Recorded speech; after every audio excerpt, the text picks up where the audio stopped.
to Masters of the Forge episode 16, Space Travel in the 41st Millennium.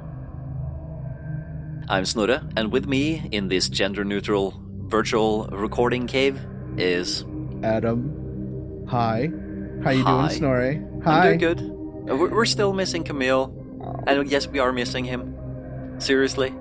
He needs to get back here. This show isn't the same without him. You know who likes Camille? No. Evil Ed. Evil Ed likes Camille. Oh, yeah. Whenever Camille's missing, we don't end up on the top 5.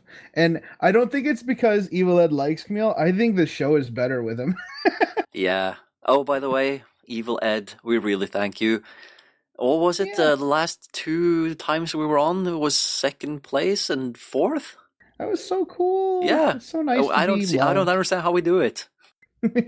By being rad and having Camille on the show, apparently. Well, I think I think Jason has like the rights to the rad. No, just no.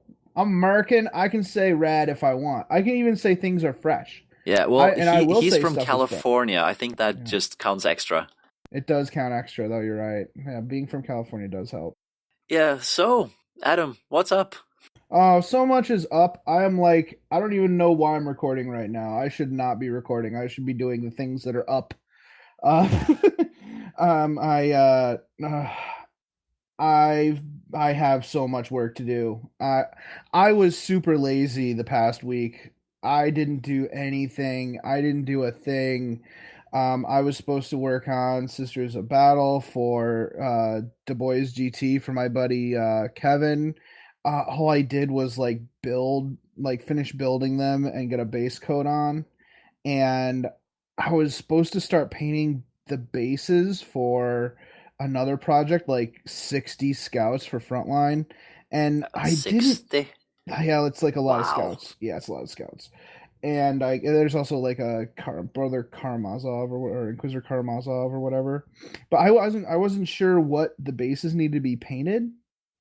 So it kind of sat there, and I should have been a little. I think I should have been a little more like annoying about, hey, how are they painted? Hey, how are they supposed to be painted? Hey, I should have asked multiple times just to be annoying and get an answer. But to be honest, I was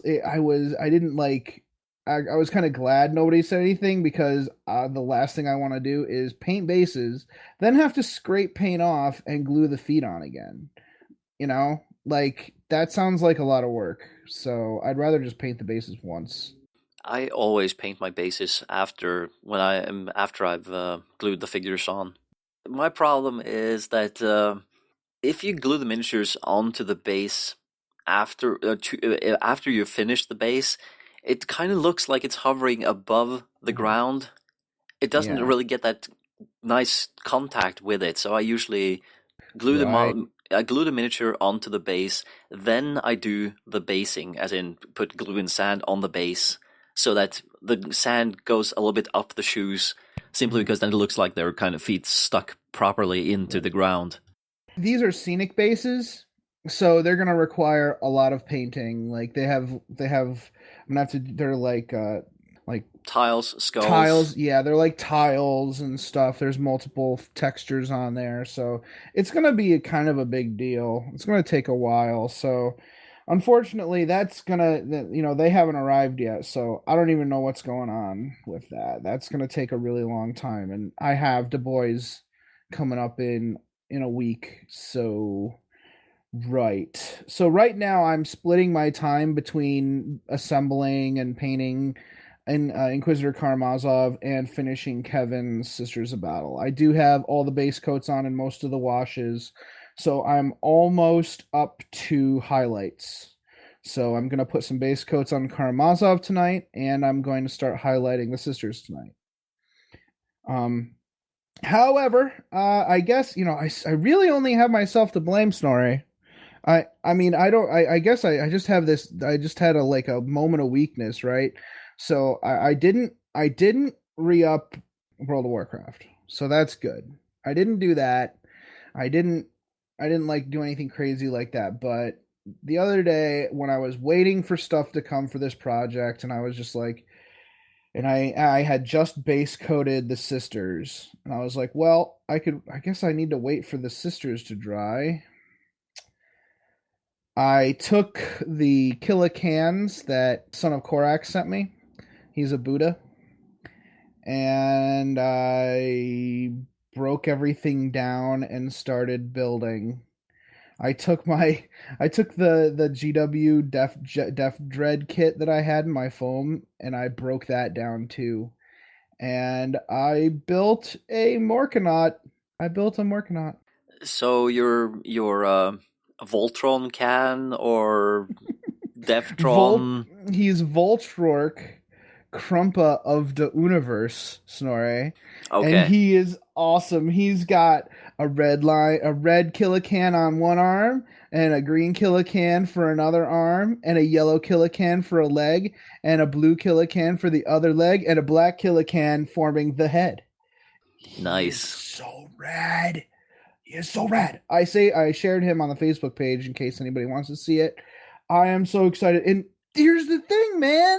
That took me a total of like 9 hours to build and paint. 9 hours. That's not too bad for a big model. It's amazing. And this is what I'm saying. Like, I am not made for doing Imperial stuff. I'm not going to lie. I'm just not made for it because orcs are just so much fun and easy and it's I'm just like I'm excited about it and frustrated at the same time because I have all these other projects that I have to do, and I'm just like laboring over, and I slam that out in 9 hours, and it just feels so good, and I'm like, I'm having like a hobby crisis myself right now, but it's not wanting to do hobby, it's wanting to do fun hobby. I want to do Yeah. hobby real bad, but I don't want to do any of this laborious, painstaking work. I want to just slam pieces together and glue them like a mad or and paint them like a madman. So that's kind of where I'm at. So basically, what you're saying is that you don't like building Imperial stuff too much because that's kind of following the instructions. And with orcs, it's like, yeah, just throw out the instructions, throw some glue on it, shake a while, and Mm-hmm. it's like, hey, presto. Mm-hmm. Yep, and I have the Yeller Claw, which is my other big like counts as Death Dread made out of a what is it, a defiler and a rhino and a bunch of other pieces. And right now, sitting on my desk is the Necron like destroyo death beam cannon that comes with the transport. Like you can Yeah. instead of doing the transport, you can do the Doomsday arc, and it's just like, and I want to like attach that to the bottom and make that a Morkanaut too, but I stop myself. I'm like, listen, you need to like actually do the stuff you're supposed to do. So at least it's hobby progress, but it's not the right hobby progress for sure. So you do recall that quote from the Necron Codex Mm. about what happened when one of those Orc Luthas got their hands on one of those Doomsday Arcs? No, what happened? He got curious, pushed the button, and kind of vaporized the entire planet he was on. He was like, what does this button do? So Good yeah, for I him. guess that's a fitting tribute to screwing the Necrons over. You finally found the Doomsday device that actually didn't blow up in your face. Yeah, it's pretty great, right? And you put it, and what else do you do but put it on a freaking Morkanaut, right?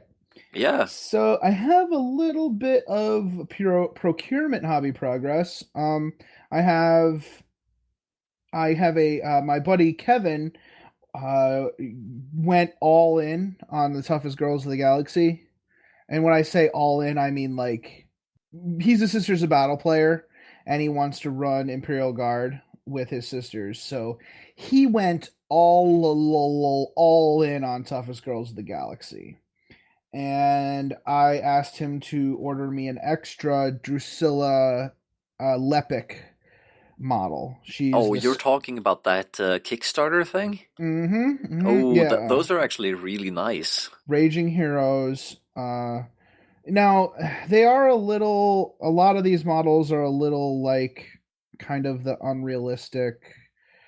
body image female thing. Oversexed kind of Yeah, thing. Yeah, yeah. Some of them are, and but some of they're beautiful models, and they're.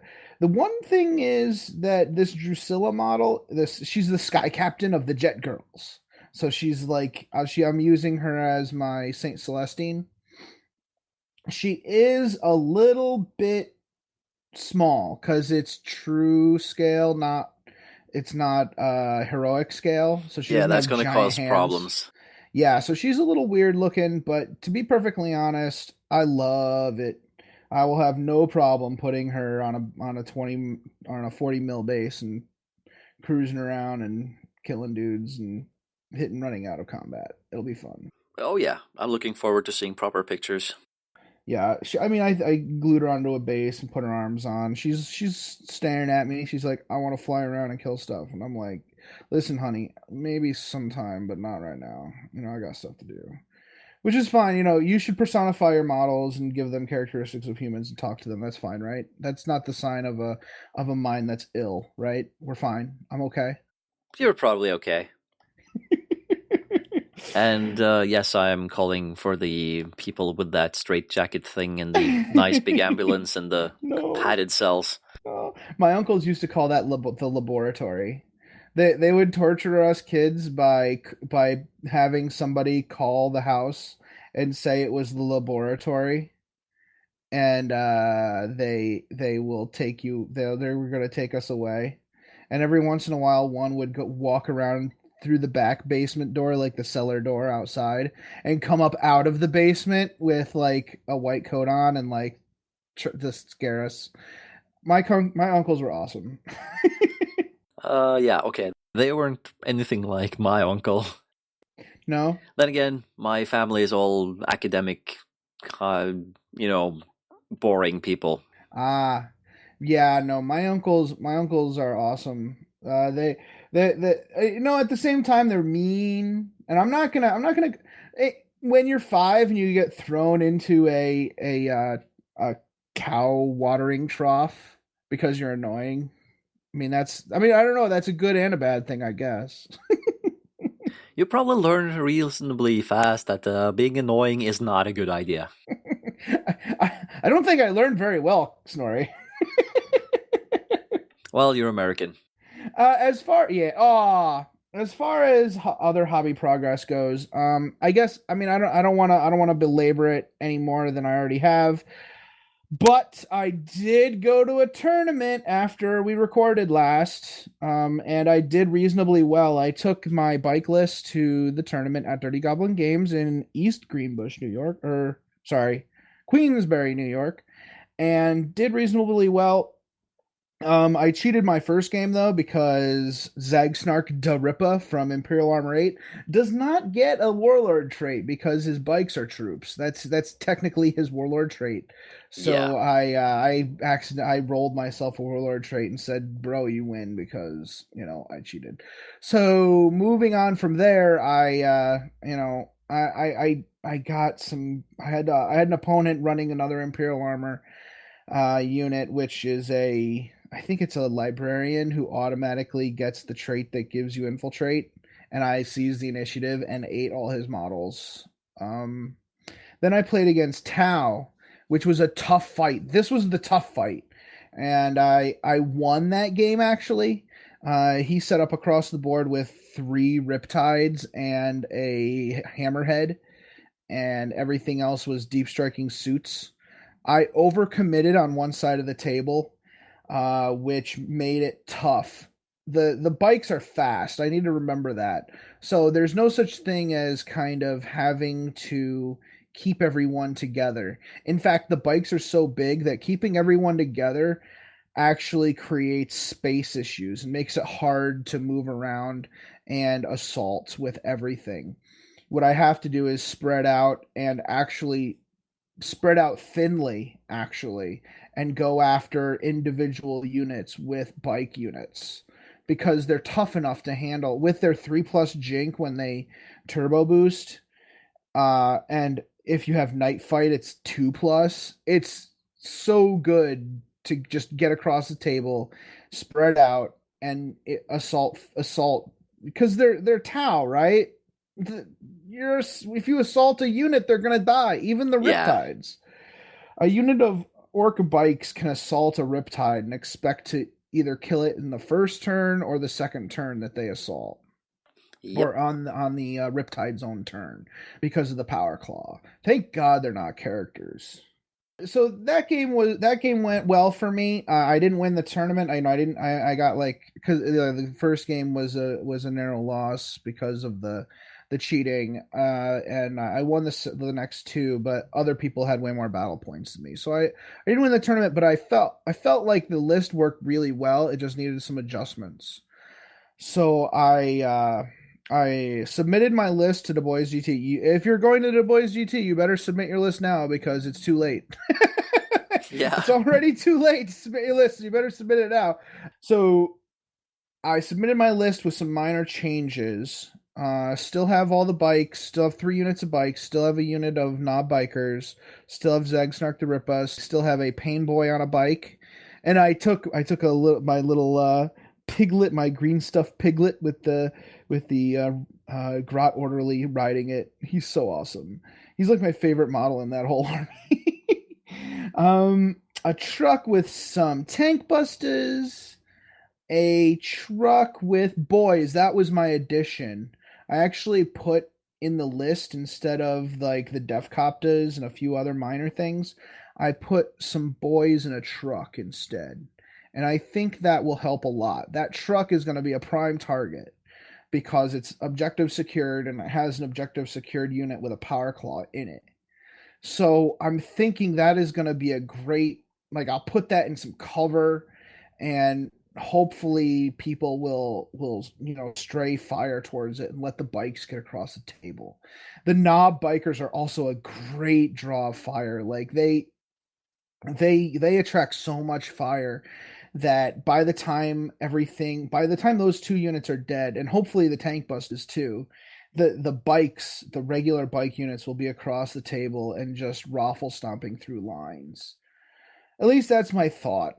I played against my buddy Curtis, who plays Eldar, at the store on Monday, and I didn't win that game, but I did well enough that I think this list will not only be fluffy, fun, and fast, but also at least competitive enough where I feel like I didn't bring a foam sword to a grand melee. It's gonna be a fun list, I think. But that's really all I have this week. I've been, like I said, I've been kind of not doing enough of what I should be doing. So that's gonna be pretty much my next week before Du Bois shows up. I'm gonna have to work on these scouts when they come and finish up Kevin's Sisters of Battle. And then hopefully next time we talk, I will have a whole conversation about Du Bois GT to talk about. Yeah, well, I think the intro next episode is going to be quite long Yeah, it is, isn't it, because, Snorri? yes, today is Wednesday. We're recording this intro a little bit early because tomorrow I'm having one day off, which I'm kind of going to spend working at least a little bit, and then I'm off to the airport. And then I'm off to the UK to go to the Black Library Weekender to meet Carl from the Independent Characters and Jason and John from the Overlords and some people from Forge World, which is going to be awesome. And I'm pretty sure it's going to be a very fun weekend, and I'm going to have a ton to talk about, I hope, if I remember everything. Snorri, I'm gonna be so jelly. Like, you have no idea how jelly I'm gonna be. I'm gonna be so jelly. I'm gonna be so jelly that you're gonna have to replace the sugar with saccharin in your diet because that's how much jelly there's gonna be. We're just going to have to live that until March when we meet up in Chicago. Ooh, good point. Good point. Then I won't be jelly anymore. That's good. Hey, I am so looking forward to hanging out with you, Snorri. It's gonna be so much fun. I wish Camille could be there. Yeah, it would have been fun, but that's for another year. Yeah, I had a T-shirt made, so when I go to the boys, I'll have my Masters of the Forge T-shirt, and we'll see if anybody notices. Yeah, I saw that you put up that thing, and I kind of went there and purchased I think a t-shirt and a hoodie. Oh, and a hoodie? You bought a hoodie? Yep. It was a little bit expensive, but it's worth it. I get to Nice. advertise. Nice, cool. Oh, that's awesome. But unfortunately, I didn't order it in time to receive it for my trip to the UK. That's going to have to be for later. Right. So, did you do anything else with hobby this week, Snorri? Did you do any I have Terminator? I have been doing pretty much nothing hobby related this week, not even acquisition wise, because I've been tying up so many loose ends with work to get ready for my 1 week of a vacation. And also searching in earnest for Camille throughout Europe, right? Backpacking across Europe, searching for him. Yeah, I have my spy network roaming the countryside looking for Camille. Nice. Actually, right. I think I might have to go up in the Alps because he does live in Munich and it's close to the mountains. So maybe I've been looking at the wrong end of the country. Maybe. You know what? Maybe it's the resistance. I bet it is. It's the resistance they've got. The resistance against what? In the French? Huh? The French? The Italians? No, the aliens. No, I don't think Camille is into that. Oh, okay. What is Ingress? Yeah. Never mind. All right, so why don't we move on then? What's the main segment about this week? It's about space travel in the 41st millennium. Yep, just like I said when I introduced the episode. Woo! Yeah, we're actually going to talk about spaceships. And, well, it's not so far from the internet spaceships that when many of us have experienced. Some of us have played EVE Online because it's kind of like Battlefield Gothic. Don't even get me started on that game. If I were to start playing that game, I would just chop off my feet because the diabetes. That's all there is to it. I would just die. But yeah, we're going to talk about how races travel through the galaxy, and it's almost kind of a microcosm discussion of the history of the galaxy in general, to be honest, because you can't really talk about space travel without really getting into a deep discussion about the overall history of 40K. So anybody who's interested in who might not know really the overarching connecting history of everything that's happened, this will be a good episode for you. Yep. And speaking of space travel, one of my favorite space travel related books is actually the Rogue Trader trilogy by Andy Hoare, and I'm bringing that trilogy to the UK in the hopes of maybe getting him to sign them for me. That'd be awesome, dude. Yes, it would be. So, here, fingers crossed, I'm hoping. Fingers crossed, dude. Stick with us, listen to these messages, and we'll be right back. Dallas-Fort Worth Nerd Night is a community organization that throws tabletop gaming parties for charity. We believe tabletop gamers are uniquely qualified to build better local communities because of the types of relationships built while gaming. If you'd like to learn more about how you can play games and help people with DFW Nerd Night, check out www.dfwnn.org. That's www.dfwnn.org.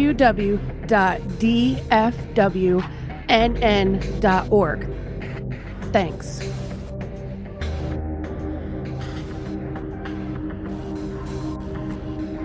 Okay, so let's just introduce this segment on space travel in the 41st millennium with a little thing I found on the internet. I don't know who made it, but it probably comes from 1D4chan. At least it sounds like it. Let me take you through the average warp travel procedure. The captain calls down to prep the ship for warp expedition. At that time, 12,000 slaves who have never seen the outside of the work galley begins shoveling the dead bodies of the previous workers into massive furnaces, along with whatever hard fuel source they have in storage, like a brutal Mr. Fusion.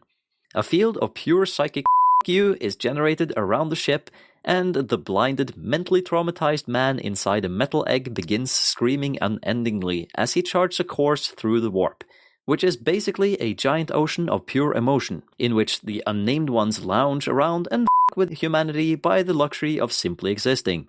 The ship then plows into the miasma of what you could call hell if you lacked imagination.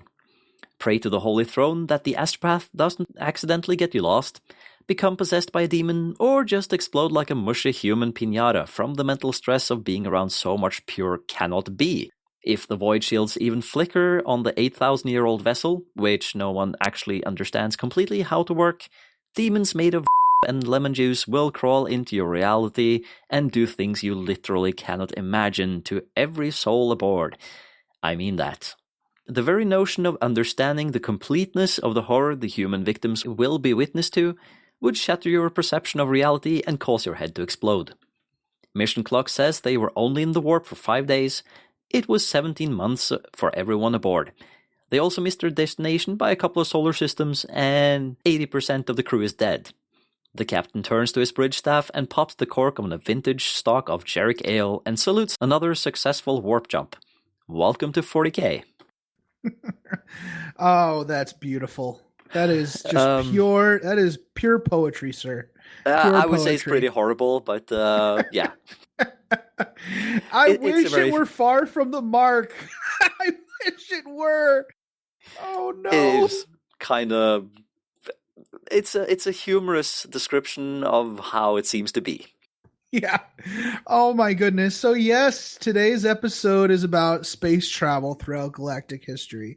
This is going to be a kind of recurring topic, but we're going to discuss the entire topic, the fluff of the topic today.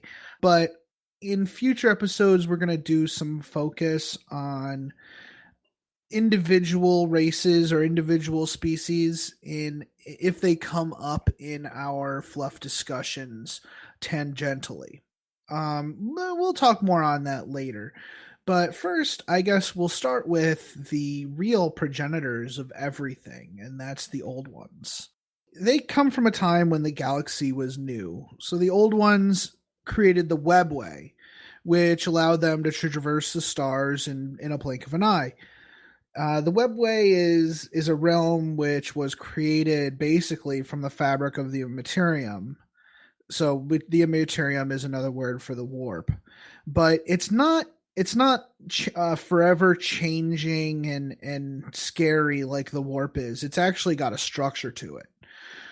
Even though it is kind of a labyrinth now and it's super vast and it is an actual reliable way to travel. It does have its dangers. So even in the warp, you have your dead ends and stuff, but Snorri, does this seem like the webway is interesting where even though it's made from the warp, it's got this structure, like it was bent by the will of the old ones into a thing of existence, if you take my meaning? It is, but there is a couple of sources where you can read a little bit about the webway, and that would be the Eldar trilogy. The Path trilogy? Yes, the Path of the Eldar trilogy. There we go. It's maintained by warp spiders, and I get the feeling that it's actually not the warp spiders you put on the table, but actual spiders right, that are running around knitting any kind of damage to the webway back together again. Mm-hmm. But unfortunately, the webway is all technically kind of infinite, and a lot of these tunnels have ripped open because demons are always trying to get in there because they want to get at all those Eldar that travel through it. Mm-hmm. And, right. There are intentional dead ends, and even the Eldar don't even know where all those tunnels go. Right. But I think one of the best descriptions of sort of what it is something we had back on Deep Strike Radio, where we likened it to an undersea tunnel. When the Imperium tries to travel through the warp, it's like a submarine trying to just push its way through water. Traveling through the webway is more like driving a Formula One car through an undersea tunnel. Right, and it takes a lot of maintenance to maintain that tunnel, and it does spring leaks once in a while. Indeed. That's a great analogy. This Deep Strike Radio sounds like a pretty good podcast. It was. But one of the things also is that just think about the friction of a submarine trying to push its way through water compared to a Formula One car trying to drive through a tunnel filled with air. Right, it's incomparable. Right. So, the old ones basically used the webway to kind of spread the seeds of evolution throughout the Milky Way, creating the Eldar and apparently the Krork, which were the Orcs' precursors. So the sources I looked at kind of gave name to what the Orcs call the Brain Boys, like the originators of the Orc species. The Slan and the Jakaro, and it's even thought that they seeded Terra itself. Yeah. So it's basically this was the old ones spreading themselves throughout the galaxy and playing God. Yep, and that's one of the reasons why the Catan don't really like the old ones. And that's where we're headed now, because we're going to see what the Necrons made of warp travel. Billions of years before the advent of mankind, the Necrontyr escaped their cruel star system on slow-moving generational ships, with the hope of colonizing more forgiving worlds throughout the galaxy. After a bloody and pointlessly jealous war with the Old Ones, the Necrontyr made a pact with the Catan, which finally gave them the power and mobility to traverse the galaxy in a heartbeat. Basically, that was one of the Catan showed them how they could rip holes in the webway, get in, and hopefully get out on the other end before those warp spiders repaired the damage, because if you were still in the webway when that hole was closed, you just ceased to be. Mm-hmm. Yep. Today, tomb ships use a miraculous star drive which reduces their inertia to nearly nothing, allowing them to travel quickly and perform incredible maneuvers while in real space. However, it is the use of the dolmen gates which allows them true far-ranging space travel. Yeah, so the Necrons basically usurp the webway when they travel from place to place using kind of predefined, gates, and they can't go everywhere, but they can go enough places that that it doesn't really matter. They're still a huge threat to the Imperium. So the Eldar, as Snorri was talking about, they're pretty much the last guardians of the webway, whether in their regular Eldar or dark Eldar form. They're kind of the last bastions of protection for the webway. They make certain that breaches in the warp are sealed and the gates are maintained. Warp gates connect Eldar craft worlds with each other and with the Exodite worlds. The Dark Eldar have made the webway their home, a place where they may hide from the influence of She Who Thirsts, Slaanesh. In truth, the real masters of the webway are the Eldar Harlequins. Only they possess true encyclopedic knowledge of its twists, turns, labyrinths, and dead ends. I also read about there's a map made of flesh, which the capillaries and the blood vessels tell, like make a map of the webway. That's crazy. It's in the Black Library, I guess, or something. If it's under control of the Harlequins, then probably yes. So without the webway, the craft worlds ply along at ponderous sublight speeds. So by contrast, Eldar escorts and cruisers are nimble and fast. Their high-efficiency solar sails are able to collect stellar energy and propel them at rapid sublight speeds. Although when they're making maneuvers, they have to plan their attack runs with great care because their speed will vary widely according to which angle they're facing the sun at. Yep. Their ships are also protected by the patented trademark Eldar holofield technology, which confuses enemy sensors, and they kind of provide almost better protection than some shields because they kind of project a sensor image in a different place. In some space battles occur over thousands of kilometers. Like sometimes you're shooting kilometers away. You can barely see the enemy when you're shooting at them. So it's not iron sights when you're fighting in space. Nope. That's something you sort of get the feel for if you look at Star Trek Attack Wing, which I don't like to talk about too much. But since we're talking about 40K, Battlefleet Gothic, which unfortunately is kind of difficult to play nowadays. Even though you have big models of ships, they're technically actually the size of the head of a pin. And what looks like a cool battle is actually just like something that you can see as a blip on a radar screen, and you're shooting and you're hoping that in 3 days when that torpedo actually arrives, the ship is still there. Exactly. The Imperium of Man haven't exactly controlled warp travel for a long time. No. Compared to the other races. It's just been the last, 25,000 years of their existence compared to the millions of years of Necrons and Old Ones. We begin at Millennium 15, the Stellar Exodus. This saw the human colonies established at sublight speed on the worlds of the Terran solar system, and also beyond by generational or sleeper ships. For this reason, the colonies which were established tended to slowly develop their own cultures and even languages.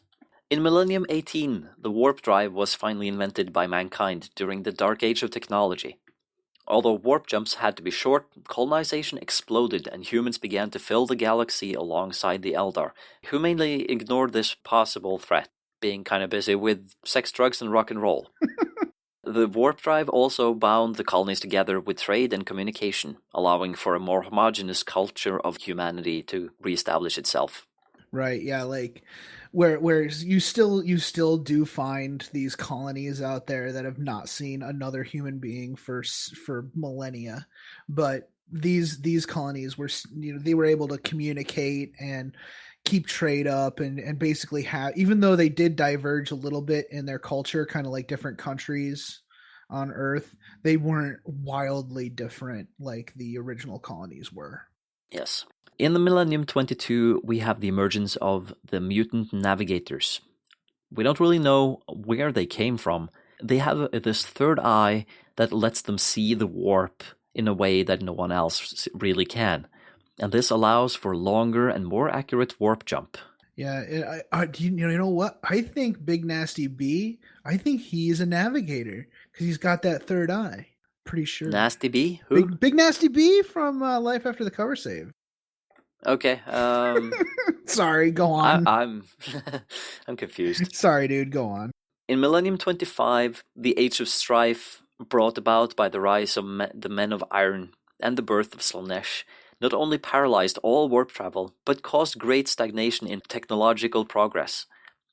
The STC, or Standardized Template Construct system, fell into disrepair while civil war and anarchy ran amok. Yeah, so the Men of Iron were basically the rise of the machines, from that time period. Humanity had a lot of like robots taking care of their basic needs, and they kind of rose up against humanity and killed a lot of people.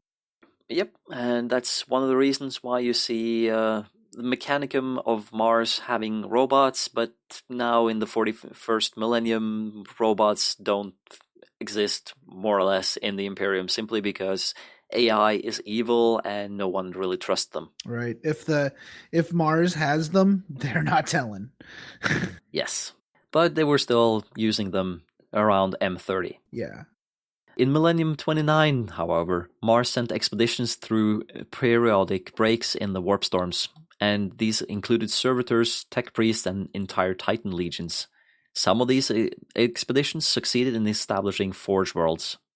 Right. So even during the Age of Strife, humanity still made attempts at reaching for the stars, which really belies the human nature. Even in the grim dark future of 40K, you have to admit that humanity's base nature is to explore and to seek out new life.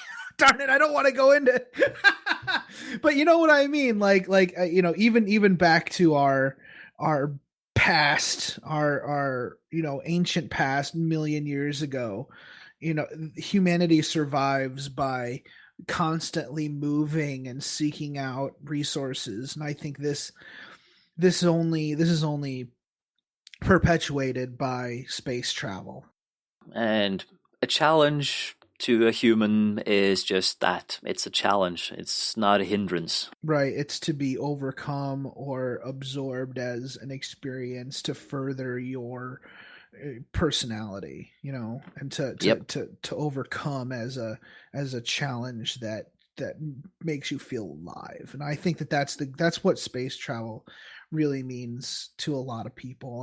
And I'm glad that even in the grimdark of the far future, you still have that nod to that thought.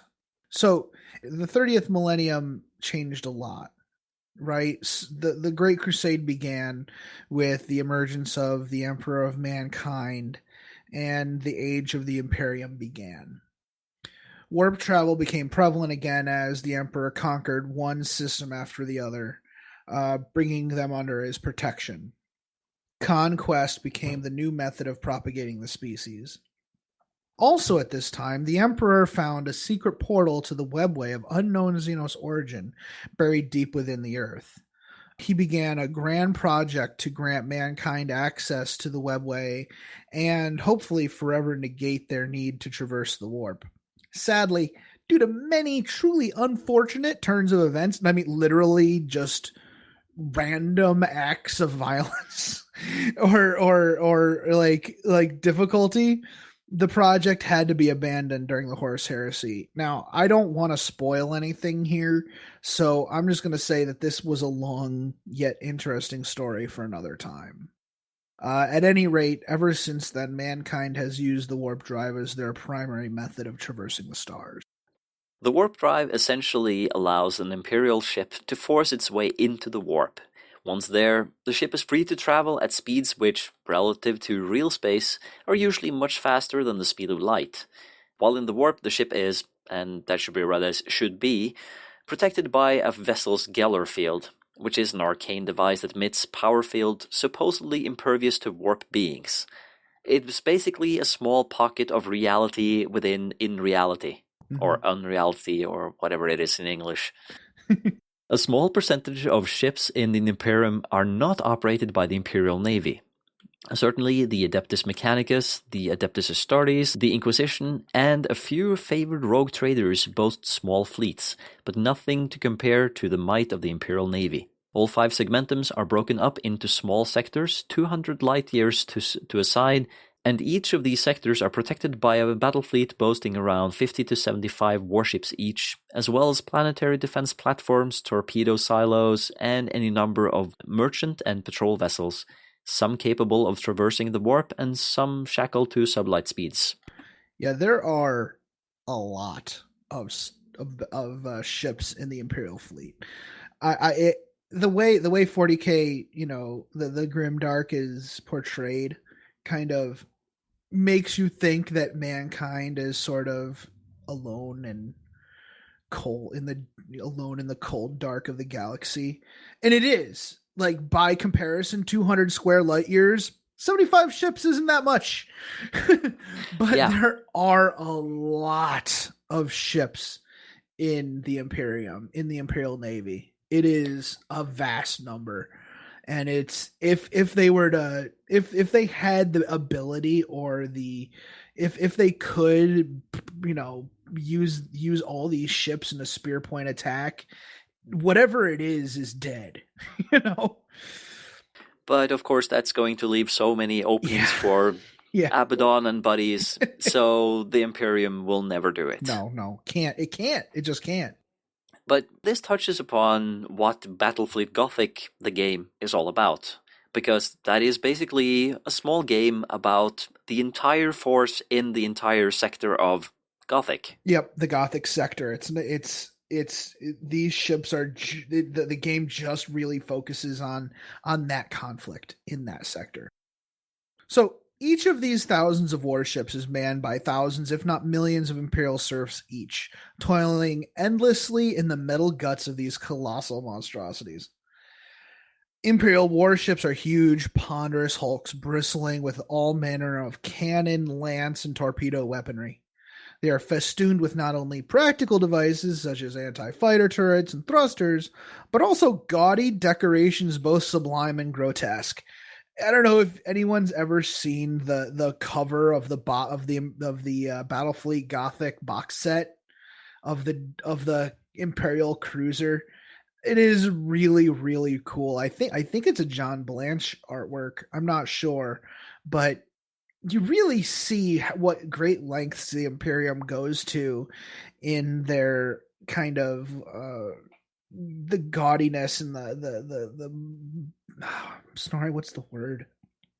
I don't know what the word is, When you but try to be bird. like when you ooh mow mow ooh mow mow ooh mow mow. Now, Uh, yeah, I- it's these ships tend to be embellished with spire. They kind of look like an old Gothic cathedral. yeah, There's spires and all kinds of purely decorative stuff. right. And it might be like they're like gargoyles that were used to in churches and stuff in cathedrals. The gargoyles were used to channel running, runoff, water runoff, and ice melt. I bet some of the gargoyles on these warships might even be like shield projectors or thrusters. I can imagine the thrusters of these ships being giant like mouths, like giant griffin mouths shooting out, ion thrusters and stuff. Like, it's just awesome. All right, it's just Yeah. super awesome. I love Imperial ships.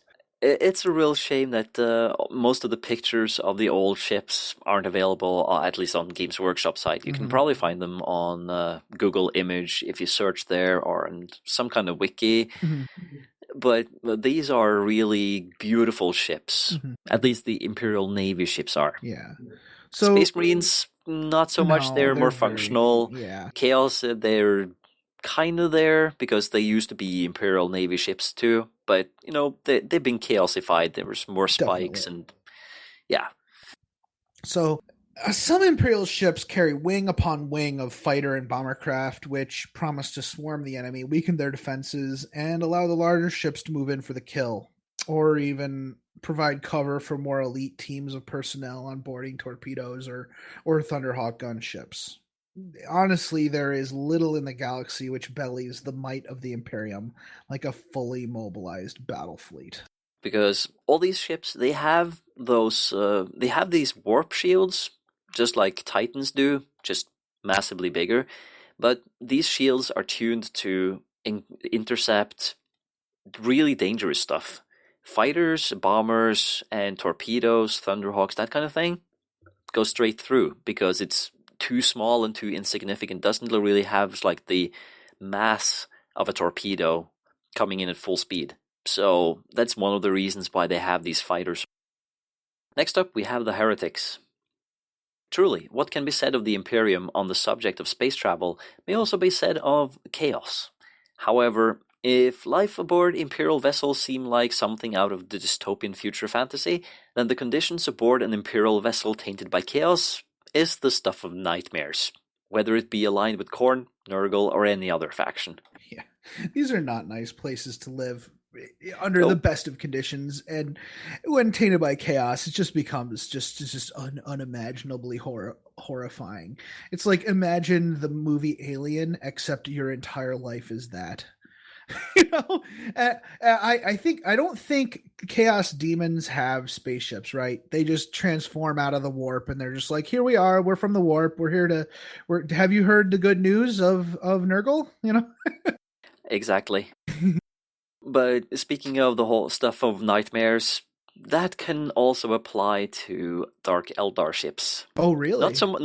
Because as beautiful as they may be, embellished with all kinds of beautiful paintings and tapestries and, relics that they've been stolen on their raids, Dark Eldar, they kind of need their pain. So there's a significant amount of space dedicated to torture chambers, and they have to have stocks of people to torture and all that stuff. So it's not a really pretty sight.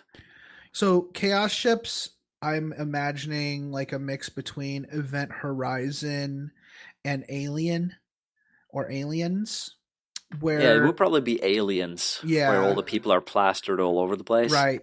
But where the Dark Eldar, I'm actually imagining a space version, like a sci-fi version of a haunted house movie, or like a Rob Zombie movie. You know, I'm seeing more of a like a space version of a just a pirate ship. right, No, right. slaves all over the place being whipped savagely and all that stuff. hmm hmm No, I can Though definitely the see. Dark Eldar would definitely be doing that for wholly different reasons than what they would do on a pirate ship. Right, right. So let's move on to Tau, because I think we've talked about nasty stuff for long enough. Well, you know, the Tau is a short section. We can cover them quickly. By Millennium 38, the Tau had developed space travel similar to that of the Imperium, only much shorter range. And they started colonizing the stars in a methodical, well-planned manner, just like you would expect the Tau to do. In M39, using new, faster spacefaring technologies similar to that of Earth before the advent of navigators, the Tau begin their second sphere expansion. They colonized unpopulated worlds, brought some sentient species into the fold, and subjugated others. Yeah.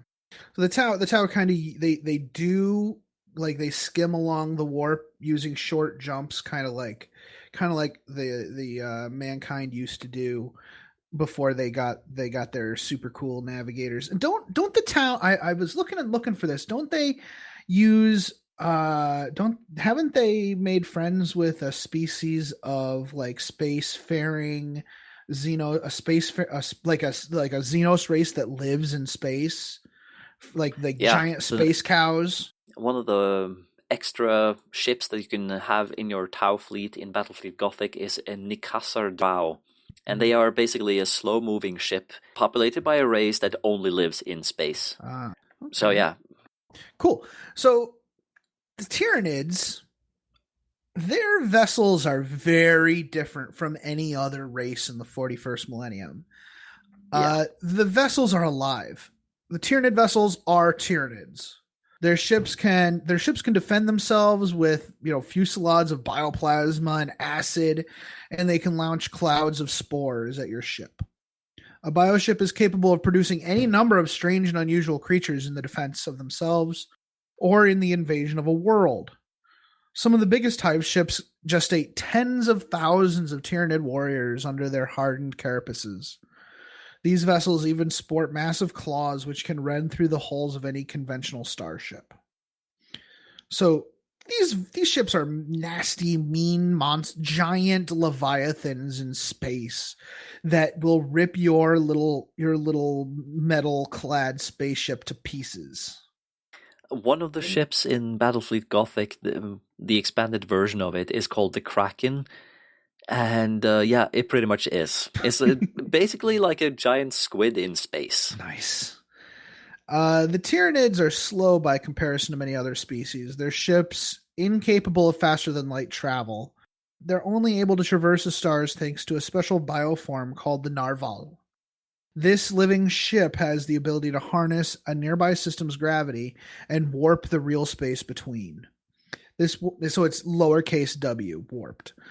This warped space can be traversed by an entire fleet of Tyranid bioships very quickly, at least until they reach the boundaries of a system. Moving any closer to the system's host star would overwhelm the Narval's delicate sensor spines, which are used to detect whether their destination is ripe for the plucking. This is not the only quirk in the Tyranid's mode of travel. A system is often warned early of an encroaching invasion by gravitic distortions, causing natural disasters on the system's worlds. You'd think that this would be a fault in the Tyranid invasion, but in actuality, nobody really knows yet that this is a harbinger of their coming, because the Imperium isn't, in general, isn't told about the Tyranids. So it just creates chaos before the invasion. And By the time people actually can sit down and look at this, they've already been eaten. Mm-hmm. Yeah, it's just too late, even though they are kind of slow. And their mode of travel is very similar to what would normally be called warp drive. It decreases space time in front of the fleet and increases space time behind it, kind of, and you can move faster than light by warping reality, warping space in real space rather than traversing the warp itself. Ooh, my favorite's coming up.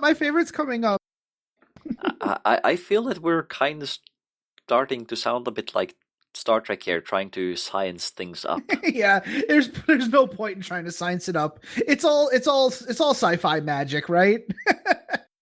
Yeah, but hey, we've come to. Speaking of sci-fi magic, yeah, orcs, and everything they do is kind of magic because it's all Wog power. Mm-hmm. Most orcs travel through space on massive space hulks. These are colossal orc colonies which are integral to the propagation of the orc species throughout the galaxy. They are led by a weird boy or some other prescient leader to their destiny through whatever nearby portal they can find or pass into the warp using a cobbled-together warp drive or a series of warp drives, and allow themselves to be whisked away to whatever destination it takes them. I love this. It's like, yeah, you're just gonna throw a rock behind you and see if it hits something. Yeah. And there's like, yep, that's where we're going to come out. This may seem rather random, but any orc at the forefront of the Great Wog can sense the momentum of his people and strike a true path. Yeah, I love the way orcs travel. Imagine the orc space hulk being equivalent to an Eldar craft world, and you kind of get an idea of how important a space hulk is to the orc species. Too bad that these space hulks tend to be full of Tyranids, at least if you're playing the board game. Right. Well, I mean, that's bad for most people, but not orcs. Yeah. An orc kind of hopes there's some Tyranids or some demons on the space hulk. Otherwise, you start to get bored and you have to fight each other. Yep. While in the warp, orcs don't use Gellerfields. It is thought that they emanate some kind of latent psychic power which protects them from incursions. In truth, they are not fully protected from the denizens of the warp, though. Indeed, they are often beset upon by such creatures, and the orcs find that quite a hoot. Yeah, so you gotta do something while you're traveling through the warp. Isn't it Badrook who's the pirate orc? Uh-huh. Isn't it part of his story that he's got a cannon that he has on his ship, and he's shooting at the warp beings to anger them and bring them onto the ship so he has something to fight? You know what? I don't know. I've never read that, but that's probably true. It sounds true enough that we can just say it's true. But there is a neat quote in the Orc Codex about the orc starts talking about, you know what, Snorri? I'm just gonna find it, okay? All right. So here's a quote from the Orc Codex. It's one of my favorite quotes about one of my favorite orc quotes. This is Big Maw, an orc runt herd. Traveling through space is boring. Well, boring unless the Hulk you're on is full of them gene sneakers. Or a base for the Chaos lads with the spikes, or it already has boys on it, or if Yumi Ludas come calling, that's always good for a bit of sport. Or unless you have a mutiny or two to pass the time, or unless strange things start happening, which they usually do when you're out in the warp.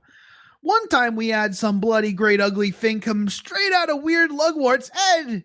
It butchered half the lads. That was pretty entertaining. Come to think of it, space is a pretty good larf. And that's before you find yourself a nice world to crush. I love that. Spoken like a true orc. Yeah. Space is boring. You know what? No, it's not. Yeah. Space is boring unless there's fighting, but fortunately, there's always fighting. Yeah. Now, space hulks aren't the only method of travel for orcs. They also use similar vessels of a smaller size that they call rocks, which are kind of it's sort of an asteroid with a couple of engines slammed onto them and hollowed out to fit a couple of boys in there, a couple of thousand possibly. And then just like steer in the general direction of somewhere, and you fire up the engines and hope you hit something. They also employ smaller vessels carved from the remains of enemy ships. These cruisers, as they call them. With a K. Yeah, of course. They're orcs. These cruisers and other ships operate similarly to their Imperial counterparts, as in flying combat patrol around bigger fleets, making sure that the big main ships don't get taken out too soon, that they actually reach a planet so they can wreak some havoc. And, just taking care of any kind of enemy fighters to capital ships that might pose a problem. Or, board them so that they can have some crumpin before they land.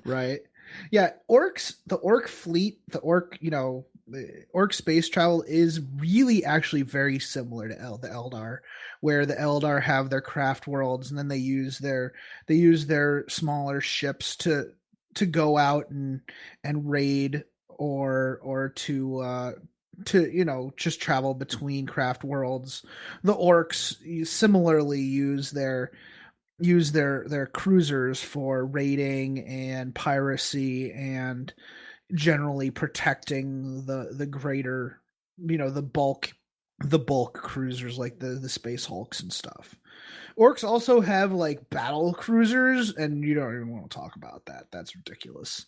Similar to the Imperial battle cruisers, which are just these. You think of an Imperial cruiser as this like kilometers long death machine, and then you have just bigger, much bigger cruiser that defies even the normal person's imagination. And of course, since we're talking about orcs, it's bigger than the bigger with a bigger, even bigger gun on it. Yeah. Because size really does matter for orcs. Yeah, Fleet Admiral Gronk looks at the ship and goes, you know what? Fellas, needs more DACA. This needs more DACA, boys. Come on. What are you doing to me? Oh, God, I love orcs. Yep. They are so simple in their mindset. It's just awesome. So this topic really makes me want to play Battlefleet Gothic. I love Battlefleet Gothic. The only thing with Battlefleet Gothic is the rulebook is maintained by a community of players.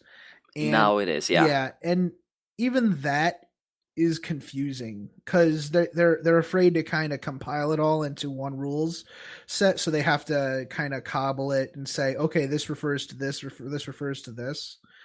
They have to have kind of like a living FAQ, and it's still really confusing to play the game, in my opinion. I know that we shouldn't be too concerned about rulesiness and getting it right, but when you're stuck in the middle of the game trying to figure out how to work fighters and bombers and how they cancel each other out and how they work with turrets and everything, it's really confusing, and it's not very popular, among people.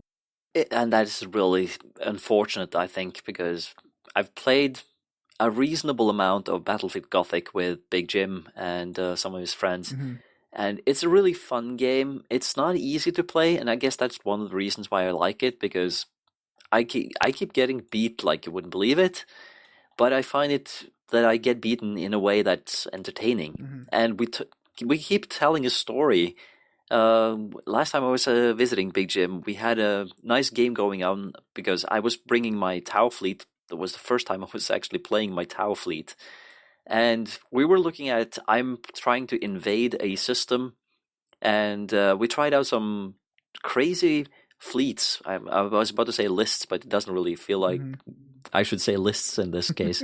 But we thought it was like, okay, what happens if I take the biggest ship I have and I couple it with an escort of just the smallest ships I have? So I don't have any mid-size like cruisers. I only have one battleship and a bunch of escorts. I lost like you wouldn't believe it, but that was expected. But still, it was kind of fun because you can set up so many different scenarios and just try them out, see what happens. And I really think that Games Workshop did a really good job in making the different ships feel like they're doing the job they're supposed to do in the Battlefleet Gothic or in the 40K universe. Yeah, I really enjoyed it. Like I said before, Battlefleet Gothic was my first foray into the 40K universe. My buddy Pat and I and Mike and a few of our other guys bought into the system, and I had a big orc. Well, I still have my orc fleet. I sold my Imperial fleet, but it was a lot of fun. It was the first time I bought an 8-foot board and put it in my apartment. I made a big 8-foot by 4-foot black space mat, and we made planets and stuff, and we played a lot of that. We were playing like 3,000 point games. We loved big. Ouch. Yeah, like I had a huge Space Hulk that I used in my games, which was awesome. And my buddy Pat had Chaos, so lots of 60-centimeter lances and stuff. It was really, really cool. But I'd really like to expose this to a wider audience, and it's hard because not everybody plays it, and it's hard to find the materials. You can find cruisers on eBay relatively cheaply, like $20 for a cruiser, or sometimes for a pair of cruisers. And the cruisers are really what make the game a lot of fun. Like the escorts are cool, but I think people mainly love playing the big ships. Yeah. So I really have to agree that cruiser size is where it's at for the most part. If you start involving battleships, then things get really complicated really fast. Yeah. So what I've done is I've taken a different route here, and this will be the first bigger undertaking we have at Masters of the Forge, and I've taken the Battlefleet Gothic idea and tried to develop a system based on the X-Wing and Star Trek Attack Wing rules. And we're going to be releasing those rules as a beta, and it should be already out there for some folks. But in the next episode, we're going to talk about those rules and talk about that game. And I hope people like it. I hope people help us play test it, because I think it'll be a fun way to take people can buy just a couple models off eBay, or off your favorite reseller, and have a few cruisers and play the game, and use the models and do have a fun time with a more 40K feel to it. In the future, Camille will hopefully be able to do some nice graphic design work to more easily play the game with your templates and tokens and cards and everything like that. For now, it'll be in a more rough format, let's say. Yeah. But yeah, X-Wing is really, really popular right now. Everybody knows how to play it, and the game will play very similar to that, except it'll have a more of a big bulk cruiser feel to it, where things are kind of moving in a very, I want to say, for want of a better word, like a very spacey way, Yeah. I was kind of surprised when I started looking at Star Trek Attack Wing that this game really lends itself to be a replacement for Battlefleet Gothic, simply because it is about big spaceships, though the Star Trek ships are a lot more maneuverable than what Battlefleet Gothic is. Mm-hmm. Yeah, so in a way, and that's one thing that always weirded me out about Battlefleet Gothic, because if you're in space, you don't really care what you're the direction you're facing is not. It's not hard to move your ship around in a circle, because you just turn your thrusters on and you pivot on a spot. Yeah. There's no. But you still have a huge ship that's many million tons of mass. Right. And it takes time to change the direction it's going. Right. Yeah, no, I can see that, but there's no water, right? You bank like a lot of banking turns and end up facing that direction. So what I'm trying to do is I'm trying to take the turn templates and kind of have it make sense for a large cruiser, like what it's capable of doing. So you're not going to see a whole lot of long banking turns in the Battlefleet version of this game. Just like you're saying, Snorri, it does seem like the Star Trek ships in Star Trek Attack Wing are capable of some pretty amazing feats of maneuverability. You're not going to see a lot of that in the Battlefleet version of the game. That's probably a good thing. Mm-hmm. Yeah. Now, there are going to be actions that let you change your position and stuff, but you have to use up an action to do it. So it'll be like you put all your effort into maneuvering instead of shooting or whatever. Yeah, that's how the game already is, actually. Yeah, exactly. I think a lot of the orders and stuff can be easily converted into actions in the game. So like you had all ahead full, come to a new heading, brace for impact. All of those things can easily be translated into the Attack Wing rules. That's nice. Yeah, it'll be cool. I hope that you enjoy it. I hope the listeners enjoy it. If it's popular, like we're gonna start off with just a few ships, just the Imperial and Chaos faction, and only a couple ships from each one. And if people enjoy it, if we get good feedback, we'll expand from there. And also if GW and Fantasy Flight don't get angry at us. I plan on sending the rules to Fantasy Flight just to make sure everything's kosher. Yeah. So anyways, I guess that's all we need to say about that for now, since we're gonna have a whole segment on it later. But just look forward to that.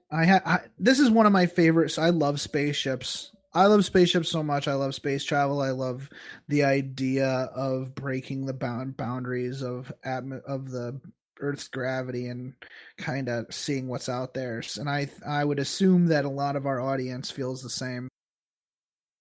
Yeah, and speaking of space battles, if you want to see probably the best space battle in the movie, just go watch Star Trek Wrath of Khan, the second one, because the ship-on-ship space battle at the end of that movie, absolutely beautiful. It is amazing. It is a great example of what a space duel would be like.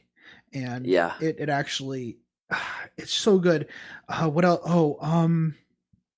I guess Battlestar Galactica had a really good one too in a finale where they talk about the original invasion of the Cylons. I guess it was at the beginning of one of their movies, and it actually shows like nuclear weapons like blasting ships, and it shows the falling apart of a colossal space vessel. It's not like in Star Wars, really. It wouldn't be like in Star Wars where you shoot a laser at something and it explodes.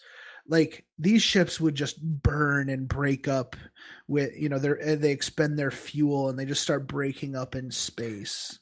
Speaking of burning and breaking up and everything, Starship Troopers, when they start trying to invade the planet at the beginning of the movie. Yep. That's also a gorgeous example of just ships flying all over. The beginning of Star Wars Episode 3. Yeah. That's also a massive space battle. Yep. So there's actually a lot of different types of space battles depicted in different movies, but Star Trek Wrath of Khan is definitely the one. Neither ship can see each other on visuals or on sensors. Mm-hmm. They're just trying to maneuver to get in a good position where they can shoot once they hopefully see something. Iron sights, yeah. Ooh, that was really, really good. So yeah. Anyway, good stuff. I guess we'll go on a break now, and we'll be right back. Hey, Masters of the Forge listeners, are you looking to expand your Warhammer 40,000 gaming group? Do you want to start a 40k club in your area? Do you want the people you attract to be like-minded mofos? Do you want to advertise your YouTube channel? Or even attract more subscribers to your hobby blog or online community? Then what better way than to advertise on the Masters of the Forge podcast? All we ask of you is that you email us at mastersoftheforge@gmail.com or message us on Facebook with a full text of your advertisement, including the region in which you live and any contact information people can use to get a hold of you. We will have one of our many tech servitors read your advertisement on the air. We promise not to make fun of you. Though we can't always predict the actions of our servitors, you really can't find good help these days. No, you can't.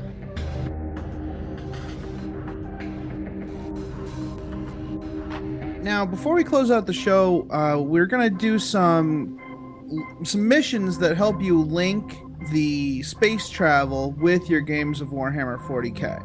So these are just 2 missions. I haven't had the opportunity to playtest them yet, so please give us feedback on these as you go and give them a try. So I think one of the big tough things is how to link like games of like Battlefleet Gothic with Warhammer 40k without it being kind of a steamroll, because sometimes what happens in space can really have a big effect on what happens on the planet. If an attacking force is completely decimated on its way to the planet, well, there's no fight. Yeah, and the first thing as an attacker, you want to establish air superiority, and in the case of 40k, you want to have space superiority. You want to control everything that goes around the planets, or like everything that goes in and out of the planets, and just have free reign to bombard whatever you want.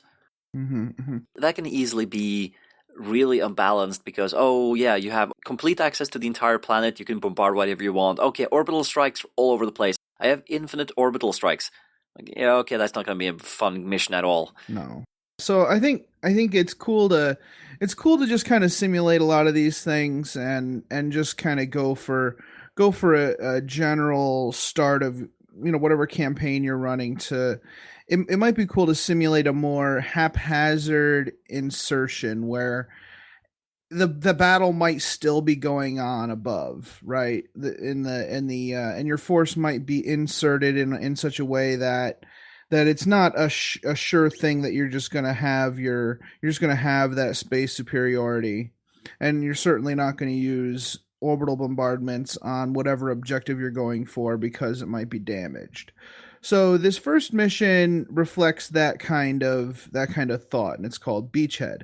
This is an example of the attacking army has just landed on the planet, and it's kind of scattered to the 4 winds. So your goal is to form up and meet at a location, kind of painted on your tactical display.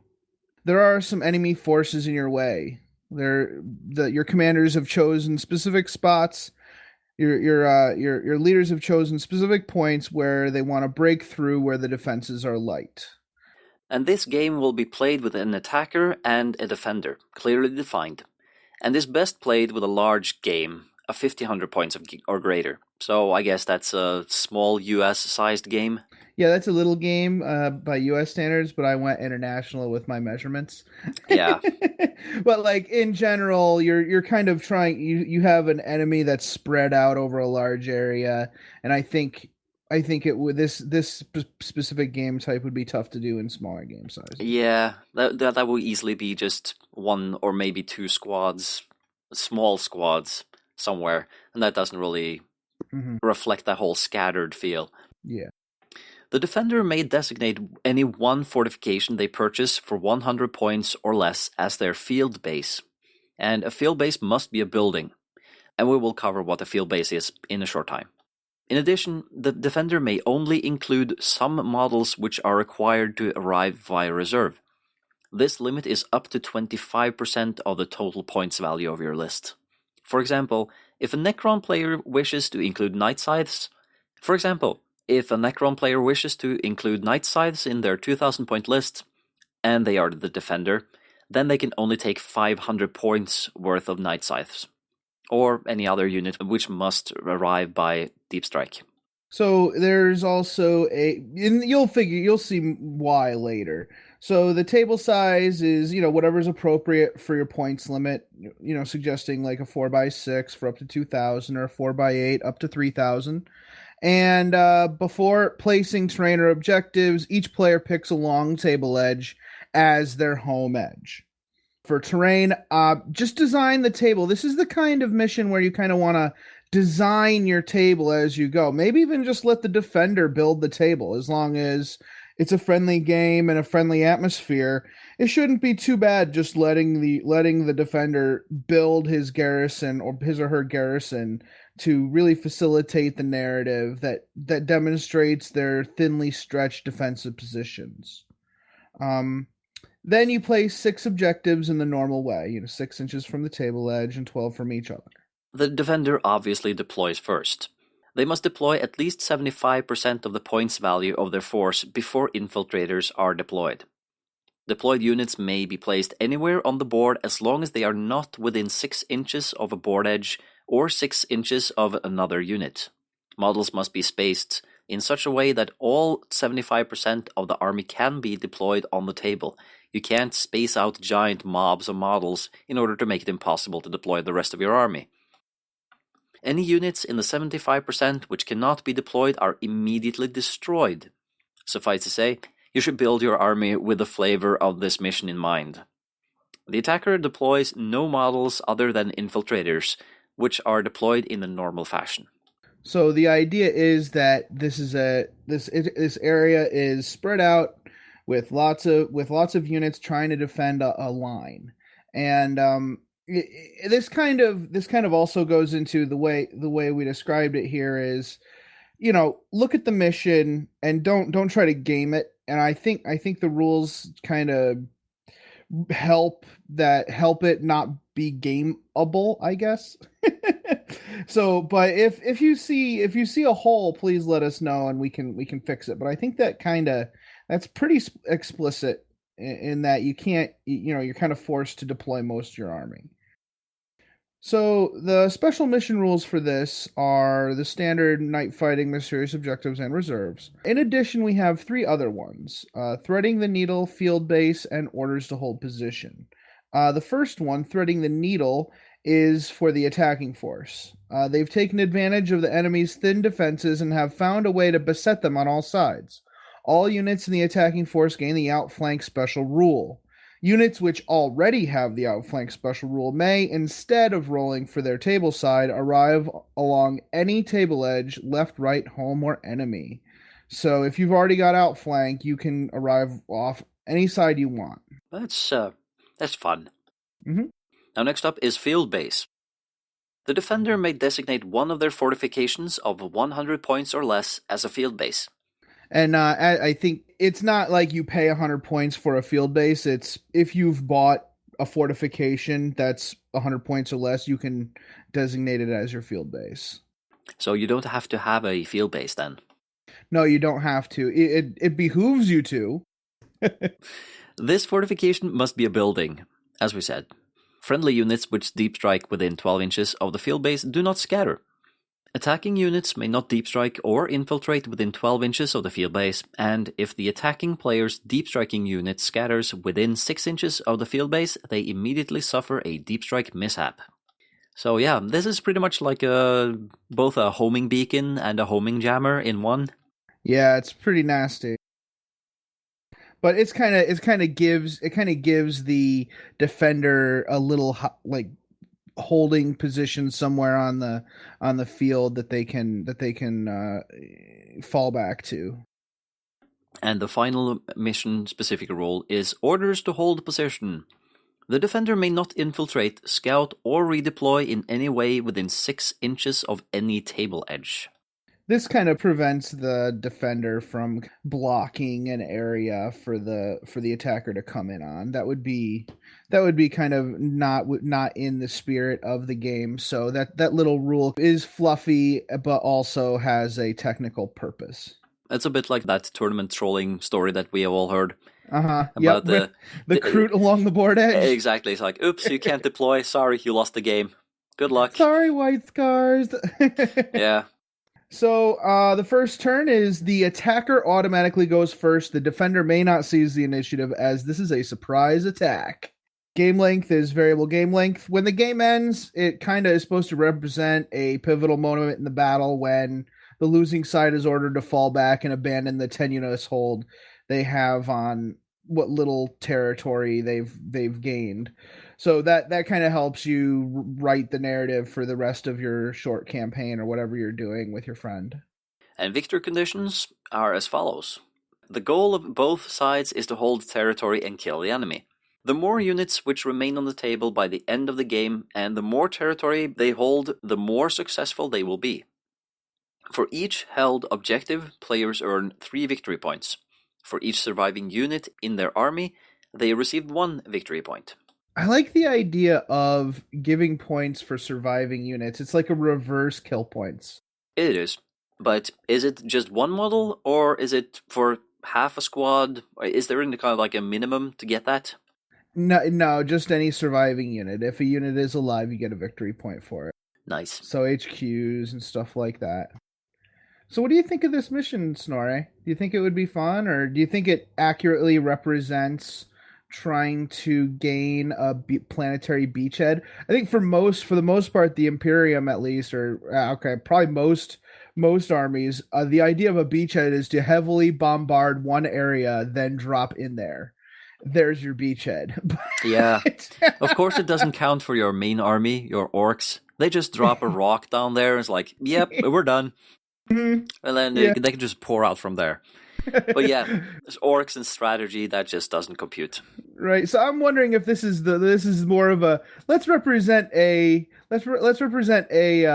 tactical beachhead maneuver, which has to happen for whatever reason. Like we were saying, maybe the fight is still going on up in space and they don't have an opportunity to bombard an area accurately, or they don't want to risk breaking anything that any objective they're trying to go for. Yeah. And just reading this makes me think of any number of World War II movies about the Normandy invasion. Either the paradropping or the people landing on the beaches. Yeah, exactly. And I really think that you have done a really good job to capture that whole scenario. Cool, thanks. All right, I hope the listeners enjoy it. Please give it a try. So we have a second one, which could be tacked on to the end of a campaign. And I wish Camille were here. Yeah, we need someone with a German accent. Get to the Arbeitsleiter! We suck at this. Oh, Camille is going to kill us. All right, so things have gone ill for your forces, and it's time to dust off and nuke the place from orbit. It's the only way to be sure. Wait, was that just 2 movie references in one? 2 movies. I can see Predator, but the only way to be sure? Aliens. Oh, of course. Oh, I fail pop culture. Sorry. So the forces for this game can be played in increments of 500 points. One player is the attacker, one player is the defender. I really prefer these kind of unbalanced scenarios where, because they feel more realistic. They're certainly not good for competitive play, but when missions are asymmetrical missions, because they feel a lot more realistic, and I hope that the only hope I have is that even though they're asymmetrical, they still feel fair to both sides. Yeah, Forge World has done a lot of this, where in the older Imperial Armor books, there's plenty of missions where one side starts with 250 points or 500 points extra, simply because it's supposed to be a losing battle. You're just going to do the best you can being on the losing side. And you might even win it if you play your army really well. Right.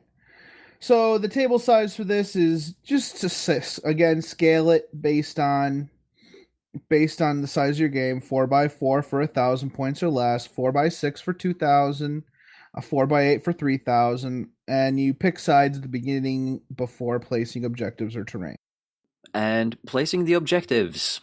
Before any other terrain is placed, the players take in turn to placing space transports. The defender places the first space transport, and these transports are the objectives of this game. It is recommended that if you do not have any terrain that reflect these objectives, children's toys work great. Or simply use Warhammer 40,000 models as terrain instead of taking them as actual units in this scenario. Oh, what do you mean by this? Like, if you have a Storm Raven, or if you have like a Valkyrie, just throw it on the table as the objective instead of as a unit. Okay. Each transport must be placed 9 inches away from any other transport. If a transport cannot be placed, then place it as far away as possible and nudge the other transports until the 9-inch gap is achieved. Yeah, so they're kind of scattered around the table. This is kind of representing a spaceport. For me, I would find this easy to play. I have 2 of the big Rebel Blockade Runner toys, the Tantive 4 toys from Star Wars, and I've got a big like old Transformers model. So I've got a lot of these transports that I can use as terrain, and I've got some cool like asphalt pieces I put down for when I do a spaceport, and a bunch of, can terrain and stuff to represent fuel and whatever. And you do what you can. Use the Stronghold Assault book for inspiration during the scenario, like maybe even Prometheum relays or something to represent fuel lines or what have you. Just have fun with it. So for deployment, the defender deploys on their side of the table using the Dawn of War deployment type. After that, then the attacker deploys in the same way. There aren't any real special mission rules for this other than the regular night fighting, mysterious objectives, and reserves, because it's really the objectives, the transports, that are the kind of the special thing about this mission. And I do like that we include mysterious objectives, because there's nothing like having one of your objectives go kablooey. I was like, oh, wait. I was Why supposed is this to. thing venting fuel? Yes. Ah! Exactly. I was supposed to fly off with this thing. Now it's a burning Hulk. Ah! This one has a comms relay. All right. Yeah. I guess you can always work that into the story anyway. Yeah, it's so cool, right? So like if one is booby trapped, it's just like, instead of it being actually booby trapped, you could say it's like I was saying, it's got like a fuel leak or something that's constantly, or it's got a radiation leak that's very dangerous to be near or something. I think so you're bringing Typhus then? Yeah, I got Typhus, or I got the Gorgon from the Astra Militarum list I made last week. Yeah. The game begins with the attacker automatically getting first turn unless the defender successfully seizes the initiative. This time there's a chance of the defender getting the leg up, but probably not. The game length is variable. This represents the defending forces receiving reserves in force, and the attacker must either fall back or perish in glory. Yeah. So again, just a little help with the narrative there to tell your story. The victory conditions are as follows.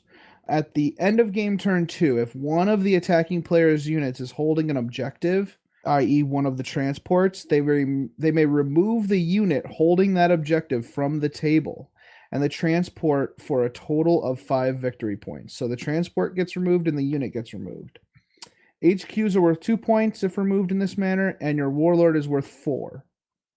For example, if you have just like 8 Space Marines, a librarian, and a Space Marine captain who's your warlord, and they escape in a transport, that would be worth 5 plus 2 plus 4 points for a total of 11.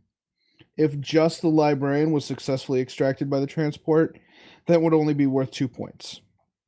And you can choose either to escape or not. You don't actually have to use the transport. You can actually wait for a unit to get there if you want to. And the defender scores 2 victory points for each destroyed unit, even those who left on the transports, and 5 points for each remaining transport at the end of the game. So if a transport didn't lift off, they get an additional 5 points. Even those who left on the transports? Yep. So they get victory points when somebody leaves. So that kind of represents them forcing the enemy to leave the table. Yeah, of course. Yeah, I see that one. That's actually a nice touch. Thanks. I think this would be fun. I kind of crunched the numbers on this one, but I think it's the victory points that might need a little tweaking.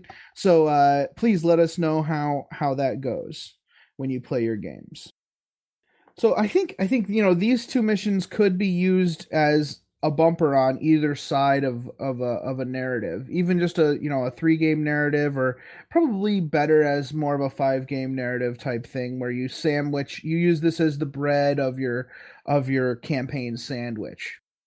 So if you're playing a multi-game campaign here, you can just flip around the end game scenario here. That yes, the initial attacker in the first game has been winning all over the place. And now the person who got the defending player position in the first game is now having to evacuate. So it doesn't have to be the same guy who attacks in the first game who has to be the attacker that evacuates in the last game. Exactly. That is exactly true. So like exactly. The attacker in the first mission might actually be the defender in this mission. It all depends on who has to get out of Dodge. Or it may be that it's their intention to just leave the planet quickly with whatever absconding with whatever major objective that they had to get. So you could even roll in, say there was some kind of artifact that you spent the middle two missions securing, and you have some kind of relic that you have to get off the board. Well, you may want to adjust this mission in order to reflect the fact that if you get that relic off the board on one of these transports, then that would be a major victory point benefit to either side. I would actually say that just getting the relic off the table is instant victory, but you can also have as a secondary measurement, you can see, okay, so how many points did each side get? Yeah. If you do have a major campaign level victory condition like that, I would then say perhaps just make sure the defender gets to choose possibly which transport has to dust off with that relic. Perhaps there's some kind of special containment unit or just a size issue. The ship needs to be a certain size, because I would hate for the transport right along the board edge of the attacking player. Yeah. that would be no fun. So I would let the defender choose which transport they have to leave on. Yeah. This whole scenario that we're talking about now is actually reminding me a lot of a mini campaign that one of my friends wrote, where we actually decided who was the attacker and who was the defender. I guess I've talked about this before, but yeah, we decided that the person who won the first game was the attacker for the entire campaign. And yeah, I was playing my Tau in 5th edition. I won the first game because, well, low points games with stealth suits are really powerful at the time. And I lost every single game after that. So it was kind of a steamroll the wrong way. But yeah. Right. And in this case, you could set up, like, if you wanted to do some meat missions, your meat and vegetable missions, as it were, each one could have an attacker and a defender. It could be either player, to be perfectly honest, depending on how the previous missions went. And Adam, a potato is a fruit, not a vegetable. Yeah, that's why I didn't say it. Sorry. Oh, goodness. Well, you know what though? You know what? This is America. Some people. I'm pretty sure the potato has become our vegetable, much to the chagrin of our colons. I'm sure that'll stay in the podcast. Before I get into too much trouble, let's end this segment and close out the show. Yeah.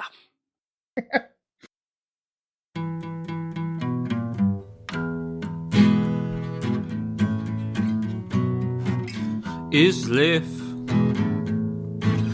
in the hobby? Is life in the hobby?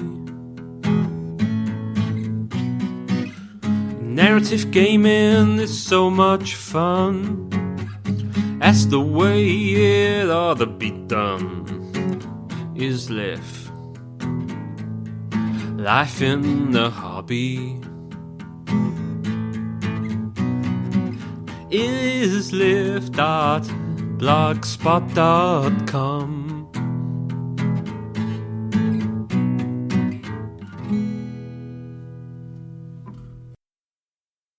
And with that, I think we are ready to wrap this thing up and send it off into space, into the sun. Yep, just like Kal-El. Send him out. I was actually thinking of Futurama, but yeah, Superman references work too. Yeah, that works nicely. Okay, so I think next episode is going to be more of us talking about the rad stuff we did while we were away. And I think that has to be what happens. However, the episode after that, episode 18, is going to be a special episode where we talk about a game that I've been working on, which is the X-Wing and Star Trek Attack Wing rules done with Battlefleet Gothic ships and some of the old BFG kind of flavor added to it. So what I want the listeners to do is to go on Facebook or Twitter or send us an email at mastersoftheforge@gmail.com or just dropping us a message on facebook.com/mastersoftheforge and let us know if you're interested in helping us playtest these rules. We've got the basic rules down and a bunch of the ships already created. And it's all just, for now, it's just Chaos and Imperium ships. Just like the original BFG box. You don't really need to go overboard on all the different races. That's right. And it's basically designed so that if you really want to, you can grab like a couple of the plastic ships off eBay or a couple of the plastic ships you may have lying around and just try this out. And I would really love for the listeners to contact me and let me know if they're interested in helping playtest this thing. And I will send you the rules, and you can give us feedback in the next couple of weeks. And hopefully we'll be able to do a cool show on that for episode 18. Yeah. So episode 17, that's probably going to be a lot about campaign stuff and what we've been doing lately since, having been to the Boys GT and the Black Library Weekender is probably going to be a lot to talk about. Yeah, there's going to be, hopefully that'll be enough content for us. Gee whiz. Yeah, it's not like we're trying to make 6-hour-long episodes anyway, so exactly filling 2 to 2.5 hours of, what's been happening without making it boring, that's probably doable. Mm-hmm. Totally. So, until then, hopefully we hear from our friend Camille. Yes. But also, play the game the way you want to. This podcast is protected by the Creative Commons Attribution, No Derivatives, Non-Commercial International License. More information about this license and contact information if you have any requests can be found at our blog, mastersoftheforge.com. The music used in this podcast was made by Parad of the duo Sublevel 3. The track is used with his permission.